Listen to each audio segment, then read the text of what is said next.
The office was buzzing that Monday morning. Phones rang, heels clicked against polished marble floors, and keyboards rattled in frantic rhythm. Stanton & Co., one of New York's most prestigious investment firms, thrived on intensity. Rumor had it a new CEO was coming that day, an outsider, powerful, and bound to change everything. But rumors didn't matter to Victoria Hayes, the floor manager, dressed in a sharp black suit, chin tilted high. She walked the floor like she owned it. To her, the office worked because of her control. She lived for order, authority, and the subtle fear she inspired. At exactly 9 o'clock, the elevator doors opened. Out stepped an elderly man, silver hair, weathered face, a simple brown blazer, and a worn leather briefcase. He looked out of place in a sea of Rolex watches and Italian suits. No one bothered to notice him. Halfway across the floor, his grip slipped. The briefcase hit the ground, spilling papers everywhere. The office froze. Associates smirked, whispers spread. And the old man bent down, gathering papers with trembling hands. Click, click, click. Victoria's heels pierced the silence as she strode toward him. Her face twisted with disdain. For God's sake, she snapped. Do you have to make a mess in the middle of the office? Some of us are working. She stopped right over one of the papers, pressing it beneath her stiletto heel. The man looked up, startled yet calm. Excuse me, ma'am, that's mine. Maybe this isn't the place for someone like you. She cut in, voice dripping with arrogance. If you can't keep up, you don't belong here. A laugh broke out behind her. Junior associates exchanged amused glances. To them, it was entertainment. To her, it was another show of control. The old man said nothing. He simply gathered the rest of his papers, stood up quietly, and disappeared into the conference room. An hour later, the staff packed into the boardroom. Excitement buzzed. This was it, the unveiling of the new CEO. Victoria stood at the front, arms folded, confident. She'd been eyeing a promotion for months.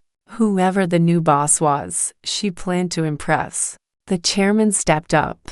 Ladies and gentlemen, thank you for being here. Today, we welcome a leader who will take Stanton & Co. into a new era. Please give a warm welcome to our new CEO and owner, Mr. Samuel Wright. Applause erupted until the door opened. In walked the same silver-haired man, worn briefcase in hand. The very same man Victoria had humiliated. Gasps filled the room.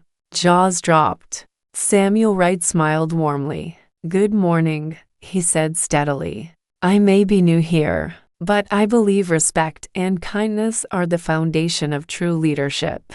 Victoria's stomach twisted. Her face drained of color. Back in her office, she prayed he hadn't recognized her. Maybe he'd think it was someone else. But her phone rang. Mr. Wright would like to see you. Now. Her legs trembled as she entered his top-floor office. The skyline stretched behind him, but Samuel sat calmly, hands folded. Miss Hayes, he said softly. Do you know why I called you here? Her throat tightened. Sir, I suppose you saw what happened earlier. I didn't know. That's the point, he interrupted gently. You didn't know who I was, and yet you felt entitled to humiliate me. I didn't mean. You did, he said firmly.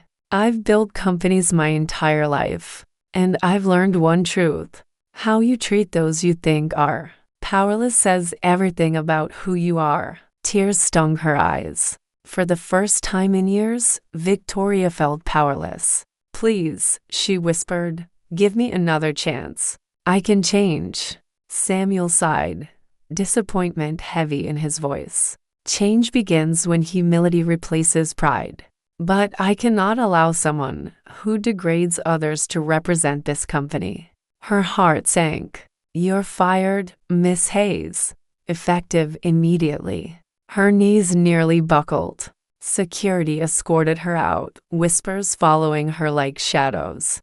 Her reputation crumbled in seconds. The next day, Samuel addressed the staff. Yesterday, you all witnessed arrogance. That is not the culture we will build here. This company will not thrive on fear, but on respect. He gestured to a woman in her early 30s, Emily Carter, a department head known for her kindness. Emily Carter will assume the managerial role. She leads with fairness and empathy, the qualities Stanton and Co. needs.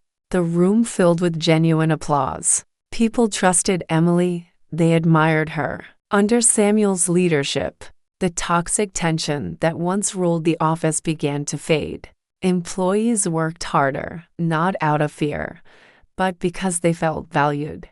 Months later, Victoria sat in a small cafe, scrolling through endless job applications that led nowhere. She watched office workers pass by the window, laughing, energized, purposeful. Her mind replayed the moment papers scattered, her heel crushing them, Samuel's quiet eyes looking up at her. Too late, she realized her arrogance had cost her everything. Stanton and Co. thrived without her. Samuel inspired loyalty. Emily blossomed as a respected leader. And Victoria? She was left with regret and unshakable reminder of the day she mistook kindness for weakness and pride for strength. At Stanton and Co., one truth echoed. The measure of character is not how we treat those above us, but how we treat those we think are below us. Samuel Wright, once an old man on his knees, now the powerful CEO, proved that dignity will always outshine arrogance.